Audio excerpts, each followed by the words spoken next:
అటు చేసి ఇటు చేసి ఏదైతే రైతుల్ని మోసం చేసి ముఖం చాటేసుకొని పోతున్నాడో గంట సేపు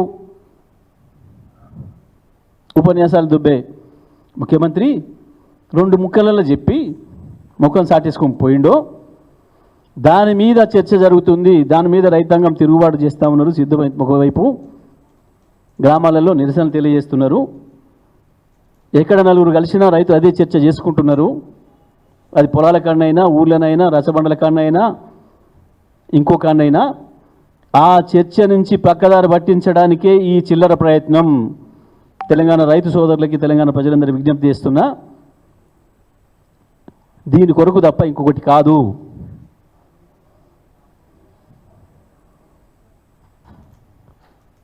ఫైళ్ళని ప్రభుత్వం దగ్గర పెట్టుకొని కేటీఆర్ గారు మీరు కొన్ని పేపర్లు ఇవ్వాలి మాకు అని పంపిండ్రు. కొన్ని పేపర్లు అంటే ఏంటివి? డైలీ పేపర్లా? ఇంగ్లీషా, తెలుగా, ఉర్దూయా? ఏ పేపర్లు పంపాలి మీకు ఏసీబీకి? ఈ పనికిమాలిన పనులు బంద్ చేయాలి. పోలీస్ డిపార్ట్మెంట్ కూడా ఎవరో చెప్తే చేసే పని బంద్ చేయండి. మీ విజ్ఞతతో పనిచేయండి. చట్టం మీకు ఏమైతే అధికారాలు ఇచ్చిందో అధికారాల పరిధిలో పనిచేయండి. నిమిషానికి ఒకసారి మేము ఎదడగానే లోపల పోయి సాటి పోయి ఫోన్ మాట్లాడొచ్చి ఆ ఇన్స్ట్రక్షన్స్ తీసుకొని మాకు అన్నీ తెలుసు. ఎవరు ఇన్స్ట్రక్షన్స్ మేరకు పనిచేస్తున్నారో ఏం జరుగుతుందో మాకు అన్నీ తెలుసు. చట్ట వ్యతిరేకంగా పనిచేస్తే ఏం జరుగుద్ది అనేది తప్పకుండా చూస్తారు. దయచేసి నేను రైతులతో సహా ప్రజానీకం అంతటి కూడా విజ్ఞప్తి చేస్తున్నా, ఈ పనికి మాలిన చెత్త కేసులో ప్రభుత్వమే ఇరుక్కున్నది. రేవంత్ రెడ్డి ఏదైతే బురదల వాడి మొత్తం పూసుకున్నాడో దాని ఇతరుల మీదకి విసిరేసే పనిలో ఉన్నాడు. అంతకుమించి ఏం లేదు.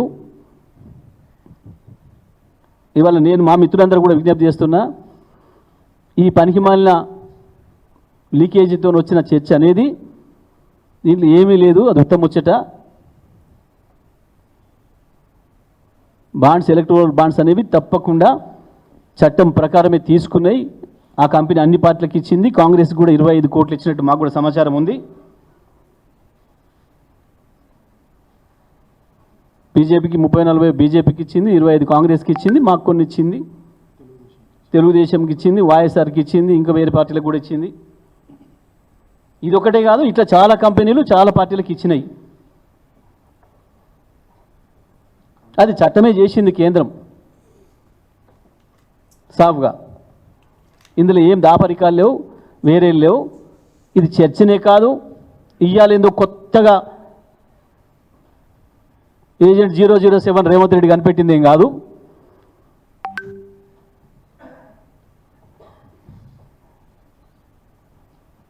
అసలు విషయాన్ని పక్కదారి పట్టించడం కొరకు కేటీఆర్ ఒక పౌరుడిగా, ఒక బాధ్యతాయుతమైన నాయకుడిగా తన పాత్రను ఇవాళ బ్రహ్మాండంగా నిర్వహించిండు. దాని నుంచి ఆ చర్చ నుంచి పక్కదారి పట్టించడం కొరకు చేసిన ఒక చిల్లర ప్రయత్నం తప్ప ఇవాళ ప్రధాన మీడియాలో, ఎలక్ట్రానిక్ మీడియాలో మధ్యాహ్నం నుంచి వేస్తుంది ఏదైతే ఉందో గ్రీన్ కోకు సంబంధించిన బాండ్ల విషయం పూర్తిగా పనికిమాలిన చర్చ. ఇది ఏ ఆధారము లేదు. దాంట్లో ప్రజలు గమనించాల్సింది కూడా ఎవడు చెప్పిండో కూడా లేదు. కింద ఆ స్క్రోలింగ్స్కు కింద పక్కన ఎవడు చెప్పిందనేది లేదు. అదే మిగతా స్క్రోలింగ్స్లో పలాంది కేటీఆర్ మాట్లాడిండు, పలానా నిరంజన్ రెడ్డి మాట్లాడిండు, పలానా వాళ్ళ అడ్వకేట్ భరత్ మాట్లాడిండు, పలానా జగదీష్ మాట్లాడిండు, లేదా ఇంకొక ఆయన ఎవరైనా మాట్లాడితే పలానా బండి సంజయ్, పలానా కిషన్ రెడ్డి ఇంకోటి మాట్లాడిండు అని వేస్తున్నారు. లేదా మంత్రులు మాట్లాడితే కూడా పలానా పొన్నం ప్రభాకరో, బట్టి విక్రమార్కో, రేవంత్ రెడ్డి మాట్లాడి అని వేస్తున్నారు. కానీ ఇవాళ మధ్యాహ్నం నుంచి వచ్చిన ఆ చెత్త వార్త ఏదైతుందో ఎవరు చెప్పింది అనేది లేదు. అంటేనే అబద్ధానికి అమ్మయ్య ఎవడుండడు.